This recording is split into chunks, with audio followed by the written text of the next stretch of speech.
Dear Bethlehemers, this is a good news for you.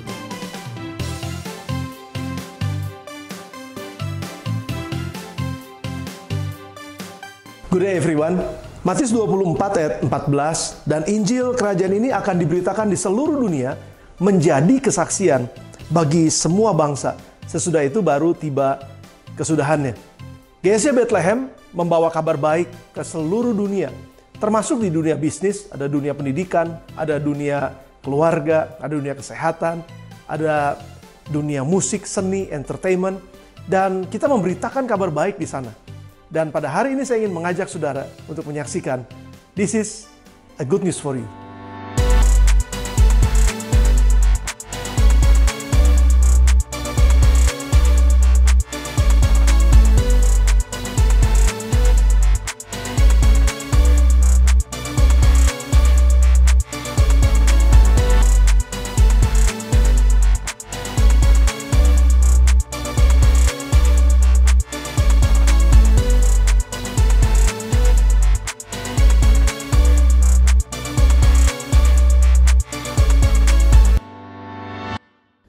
Perintah agung Tuhan Yesus adalah, pergilah, jadikanlah semua bangsa muridku. Ajarlah mereka melakukan segala sesuatu yang kuperintahkan kepadamu. Perintah ini sangat kental dengan dunia pendidikan. Dan kita mengerti bahwa Tuhan Yesus bukan cuma sekedar mengajar, tetapi dia mau supaya siapa yang diajar melakukan. Dan ini juga yang kita lakukan melalui sekolah tunas harapan. Kita mengajarkan sesuatu bukan cuma sekedar untuk orang berpengetahuan, tetapi kita mengajarkan sesuatu supaya orang mampu melakukan. Bukankah ini yang diharapkan oleh setiap orang? Bahwa apa yang diajarkan kepadanya mampu diaplikasikan di dalam kehidupannya. Dan melalui sekolah tunas harapan, hari ini kita akan mendengar apa yang menjadi kesaksian dari para orang tua yang menyekolahkan anak mereka di sekolah tunas harapan, menjadi kesaksian buat kita semua. Selamat mengikuti. Apa yang orang tua rasakan setelah menyekolahkan putra-putrinya di sekolah Kristen Tunas Harapan? Yang pertama, anak kami jadi memiliki kemajuan di dalam hal akademis. Tentunya anak kami menjadi lebih pintar berkat bimbingan Miss selama 3 tahun bersekolah di Tunas Harapan. Yang kedua yaitu dalam hal kerohanian. Kami melihat anak kami lebih lagi patuh terhadap orang tua dan lebih lagi rajin berdoa. Dan yang terakhir yaitu anak kami jadi bisa berkomunikasi dengan baik dengan orang lain, juga bisa menjaga sikap dan menjaga emosinya ketika berbicara dengan orang lain. Pertama-tama kami melihat dalam hal kerohanian.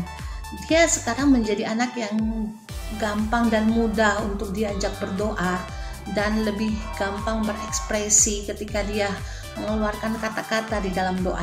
Dan dalam hal kepercayaan diri dia ketika tampil di muka umum, itu kami melihat bahwa itu sesuatu hal yang sangat luar biasa. Sekarang dia menjadi lebih yakin, lebih mudah, lebih gampang mengeluarkan ekspresinya karena dia mengikuti banyak kegiatan-kegiatan yang sering diadakan oleh sekolah.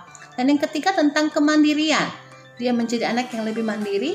Ada visi dan misi yang jelas di sekolah ini, dan adanya program-program unggulan yang lain ya, seperti devotion, di mana anak sebelum sekolah itu dimulai mereka ada doa dan puji-pujian untuk mengembangkan spiritual mereka kepada Tuhan Yesus. Yang kedua adalah pengembangan karakter building, di mana anak-anak lebih bisa mendekatkan kepada program yang lebih dekat, yaitu mereka lebih berani, mereka lebih positif, mereka lebih bisa mengembangkan percaya diri mereka dan atraktif dan juga luar biasa. Dan yang ketiga, anak-anak bisa mengembangkan program pengembangan minat dan bakat, di mana anak bisa mengembangkan talenta mereka melalui musik, melalui pujian, sehingga karakter mereka terbentuk positif di situ.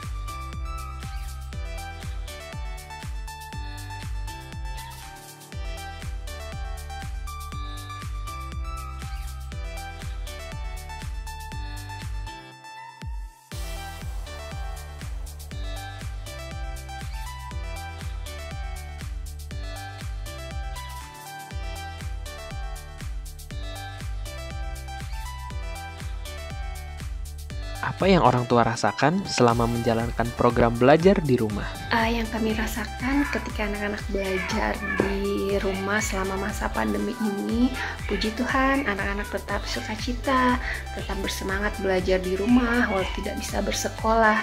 Dan puji Tuhan, Kenneth juga bisa mengikuti setiap tugas-tugas yang diberikan Miss di sekolah melalui tugas-tugas online. Ketika belajar di rumah, orang tua menjadi lebih dekat dengan anak dan lebih terbangun rasa kebersamaan di antara orang tua dengan anak ketika mereka ada di rumah.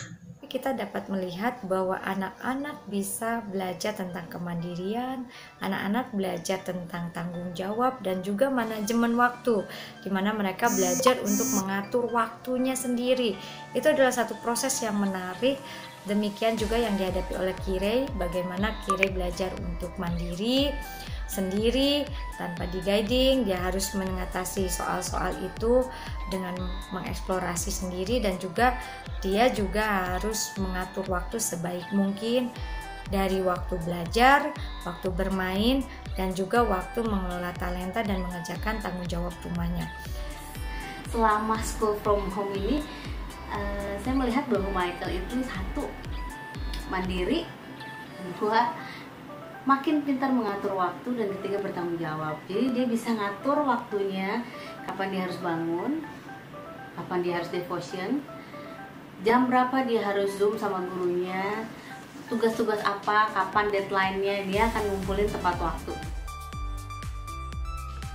Demikian kesaksian dari para orang tua murid, dan saya ingin menyarankan kepada saudara untuk mempertimbangkan menyekolahkan anak saudara di tahun ajaran baru ini di Sekolah Kristen Tunas Harapan. Terima kasih sudah mendengarkan This is a good news for you, dan sampai ketemu dalam ibadah online besok. Tuhan Yesus berkati saudara. In his ministry, Pastor Arif Multi Ardania.